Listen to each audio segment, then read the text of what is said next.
A very warm welcome to TV47 News Updates on this 14th day of July 2022, a day that has seen insecurity in parts of ELGEYO MARAKWET lead to famine. One of the many stories we've lined up for you on the updates this afternoon. Now with that said, my name is Den Sotieno. I trust you're doing well. Welcome to the broadcast. Now on to our top story this afternoon.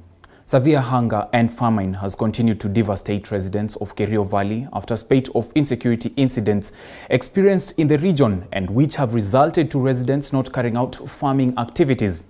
Pupils from Tot Primary School in ELGEYO Marakwet County are said to have been affected the most. This has attracted donations from well-wishers who have asked the government and well-wishers to donate as well in order to motivate learning among pupils. The school's headmaster, Justice Kemboy, said that through the donations, an increase in the number of students will be observed. And the reason we have come here today is because we have heard of the insecurity that this place has been experiencing. And the insecurity has led to children not being able to access food because their parents have not been able to plant the food. So there's been low enrollment rate or attendance in schools. So we felt it's important to be able to support this school by providing that simple lunch meal that will encourage that child to come back to school. So as StreetSmart, we are supporting in a small way, but we want to ask other partners who can be able to support here in the valley. Tot is one school. There are many other schools in the surroundings which need support. Also, the security needs to be beefed up continuously. So pia umekuwa na ukosefu wa mvua kuanzia mwaka uliopita hadi mwaka huu. So kumaanisha kwamba nyumbani hamna chakula. So wanafunzi wetu siku ya leo wamefurahi sana kwa sababu tumeletewa mahindi na maharagwe. Kuanzia kesho asubuhi wanafunzi wataanza kula shuleni na walimu. Na kiwango cha elimu hapa kitaenda juu. Meanwhile, the Civic Freedoms Forum has raised concerns over the Ministry of Interior taking sides during this electioneering period and campaigning for Azimio la Umoja One Kenya Alliance. According to the forum, the move leads to erosion of confidence as they are the ones supposed to ensure electoral security during this season. They have further accused police for unlawful conduct, including brutal use of force, violent repression, and unlawful arrests of protesters that often lead to tragic consequences, and those responsible face little accountability.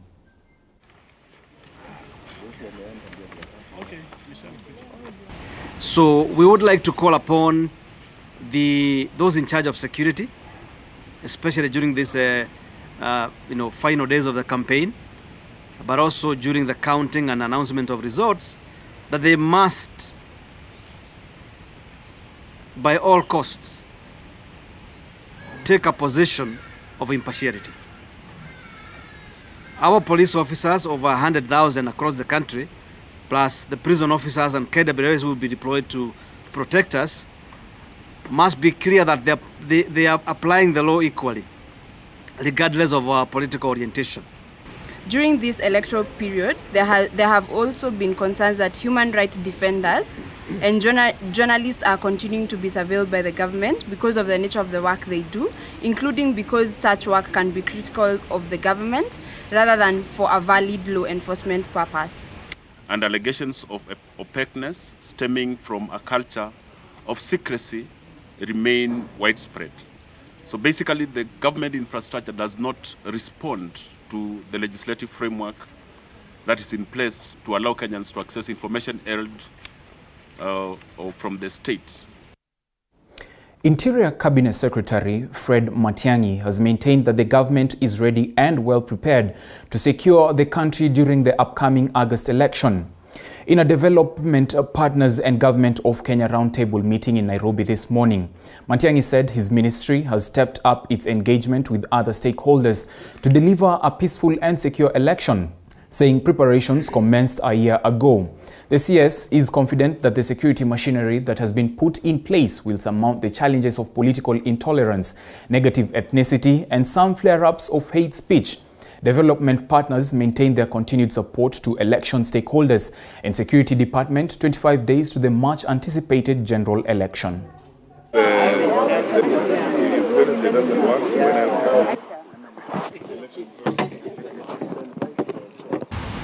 we will do everything it will take and everything under the law to ensure that we fulfill our constitutional mandate and our obligations under the law, namely to ensure a peaceful, a stable country, a peaceful and effective transition. Our democracy has come of age. The people of Kenya want a peaceful election. They desire a peaceful transition of power, and they desire continuity so that we can have a stable country and a stable economy. In terms of the preparations for the elections, I think there was a very, not only a convincing presentation from the side of the government, but also a lot of very practical examples of how the country is prepared to make sure that the elections can be safe, secure, open and peaceful, and that is a joint interest that we have as development partners with the government. So that makes us feel comfortable, and we will be at the assistance of the government whenever there's a call upon us. Now, Laikipia Governor Nderitu Mureithi has called on leaders to shun divisive politics ahead of the general election and instead be on the forefront in preaching peace. The governor has also asked the politicians to avoid insults towards each other. Now, saying Kenyans are interested in seeing leaders come up with solutions to problems facing them. Nderitu was speaking at Romoroti town after receiving a group of community mobilizers who were initially opposing his gubernatorial bid, but have chosen to join the Azimio la Umoja team. Tunahubiri amani. Tunataka mara nyingi tumekuwa tukijaribu kushawishi hawa ambao tunapingana na wao kwamba siasa si uadui. Siasa si nini? Si uadui. Mimi ningependa ikiwezekana, jameni, wote wapunguze nini? Mori. Tena wapunguze hasira, wapunguze matusi, wapunguze fitina. Anasema mimi nafurahi sana vile mmekuja, tutembee pamoja. Na tunatembea pamoja kutafuta nini? Suluhisho. Gavana wetu tumekuja na watu kutoka Kaitakun, wale walikuwa katika mlengo ule mwingine. Tumekuja siku ya leo pamoja na wao, tukasema tukuletee na wakuja leo, na ndio ujue tuko nyuma yako tukikufuata kwa miaka ingine 10 ama 5 bila break. Sasa Gavana Nderitu, sisi tumeona tumekuwa kwa giza na tunataka kuja kwa mwangaza. Na mwangaza ni nani? Ni Gavana Nderitu 10 bila. Sasa Gavana Nderitu, tafadhali, sisi tumejitolea kuja kukusaidia kwa sababu ya kazi umefanya. Sasa tunaona gavana kama ni basari umepeana, hata juzi umepeana mzuri.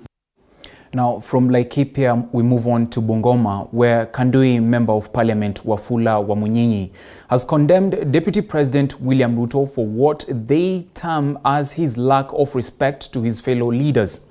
Wamunyinyi now says that Deputy President has disrespected women by referring to Eugene Wamalwa as a woman during one of his political rallies in Trans Nzoia County.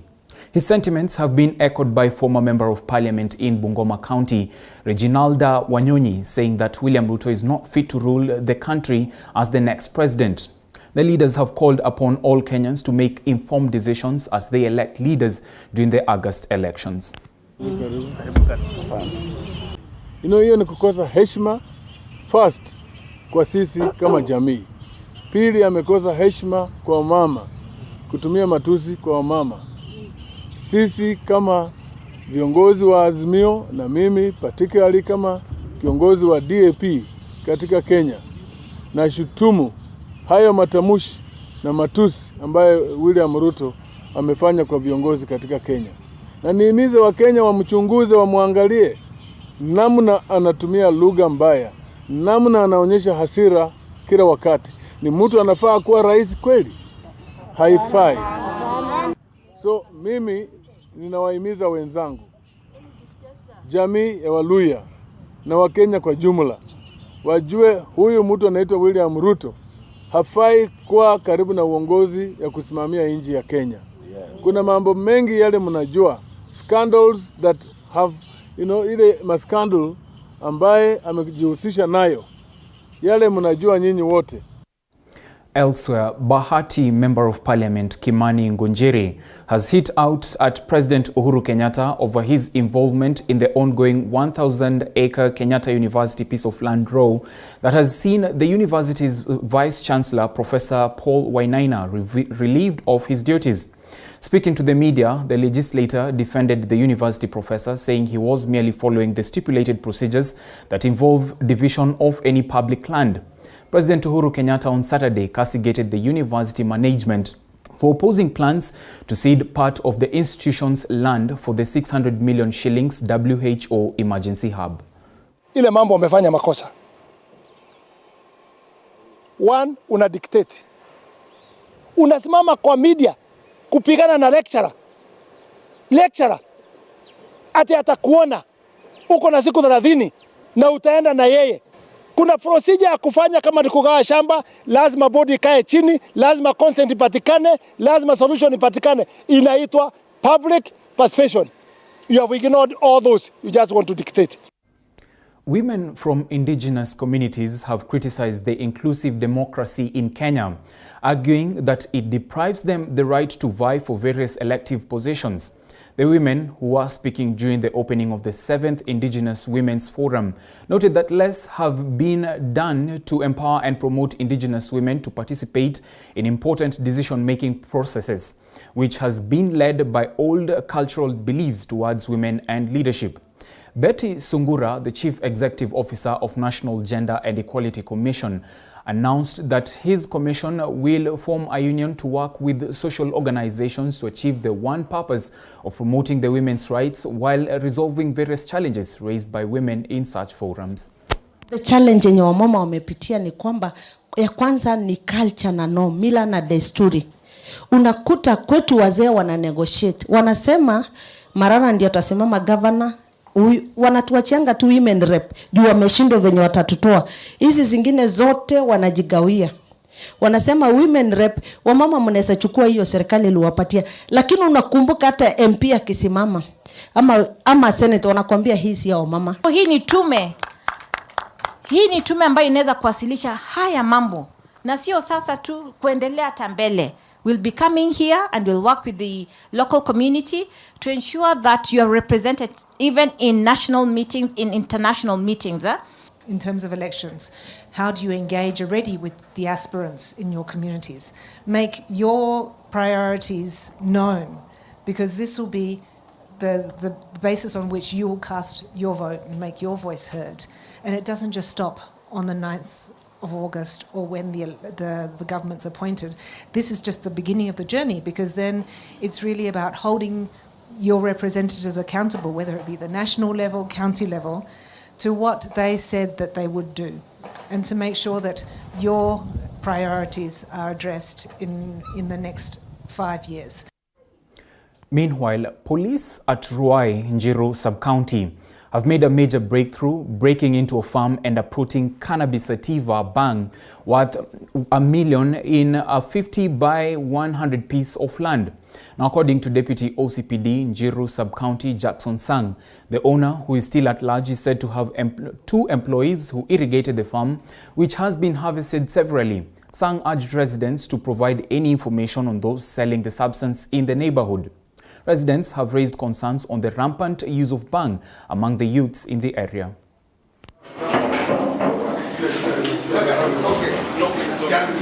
So far, nobody has been arrested, and our officers are pursuing the owner of this plot to bring him to book so that what has been found in his plot can be known, and he should face the judges, of course. Wetu wanaharibiwa kwa hiki kijiji. Na sifurahi na hii bangi. Kwanza hii bangi iko Nauzwa sana. Ni mingi sana. Nusu ploti. Vijana wamefuta bangi sana. Vijana wengi wanafuta hii kitu Ruai. Hata hatuwezi, hata nimeshangaa sana kuona hii kitu ina exist. Siku anajua hii kitu inaweza kuwa inamea hii Ruai. Sijawahi fikiria kama inaweza toka kitu kama hii. Lakini ndio nimeishuhudia kwa macho yangu na hii kitu ni mbaya. Hata kama Wanjapaya anasema itakuwa mzuri, hii sio kitu mzuri.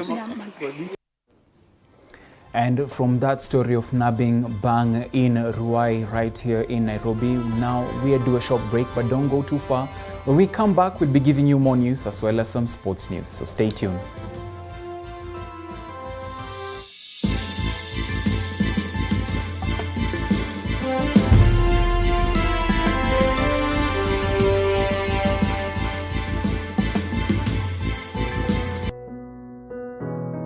Despite being visually impaired, he is a jack of all trades. It is our quest to find answers on how to take care of children with special needs and those with disability.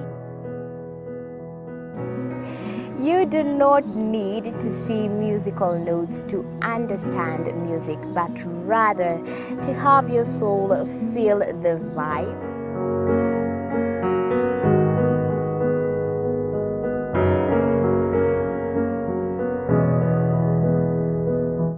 Actually, for us to make a wheelchair, we have to take measurements of the user. After doing my assessment, I get to know the parent, I get to know the heaviness she's carrying. Disability comes at different stages of life.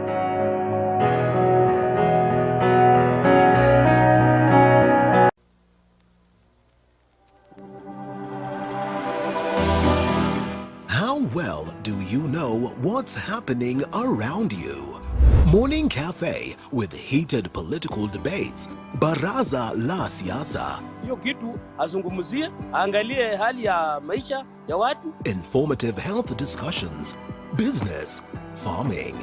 Tasty Wednesday, Fitness Thursday, and Feel Good Friday with amazing DJs, celebs, waimbaji, kuna comedians, alafu kuna wajinga, and music bands every Monday to Friday from 6 a.m. to 9 a.m.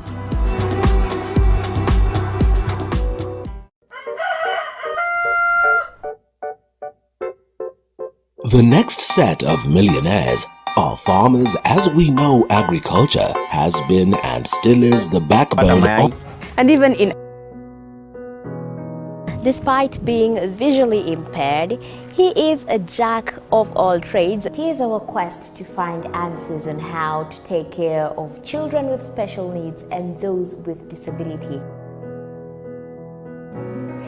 You do not need to see musical notes to understand music, but rather to have your soul feel the vibe.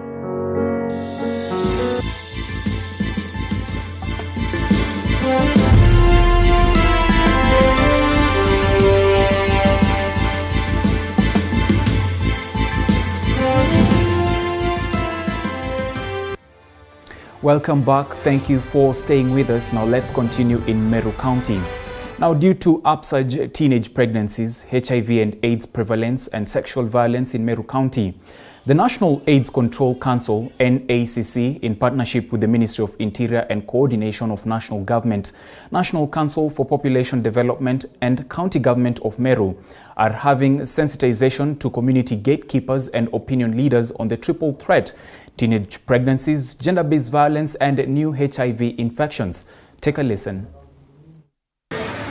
Na gavana wenu amepitisha sheria ya kuwa na CHV. Sio kaunti zote zimepitisha. Maneno ya CHV ni maneno ambayo rais wetu Uhuru Kenyatta aliona na umbali alipoanza maneno ya UHC. Na akasema, as you do UHC as a ministry, focus on prevention rather than cure.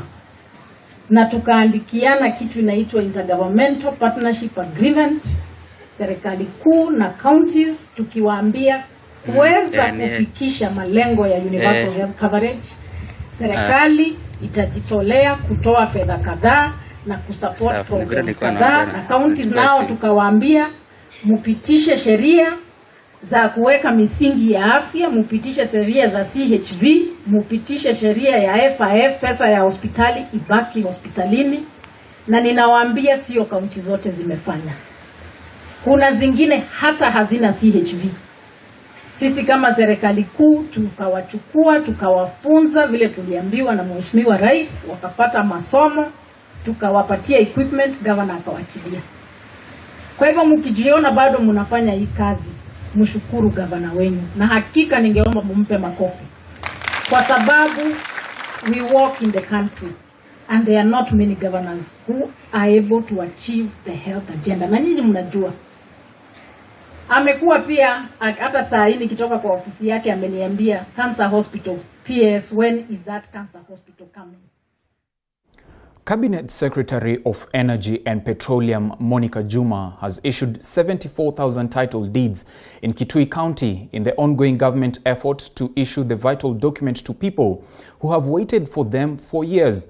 Speaking at Mutomo in Kitui South after issuing the title deeds, the CS noted that President Kenyatta is keen on addressing historical land injustices before he leaves office after the August 9th general election. Now, she added that the title deeds are given for free to no one should pay to get one, further revealing that the national government plans to hand over more than 74,000 title deeds to Kitui County residents before the end of President Uhuru's term.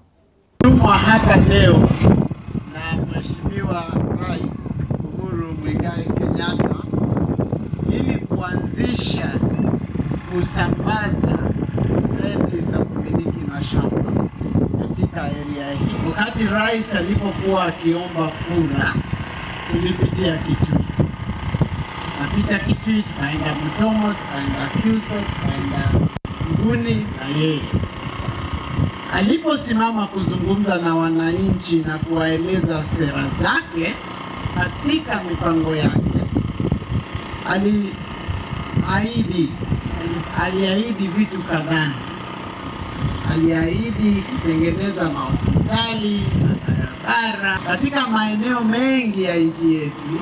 Ukambani imekuwa area moja ambayo education survey nini na nini imekuwa imebaki nyuma kidogo.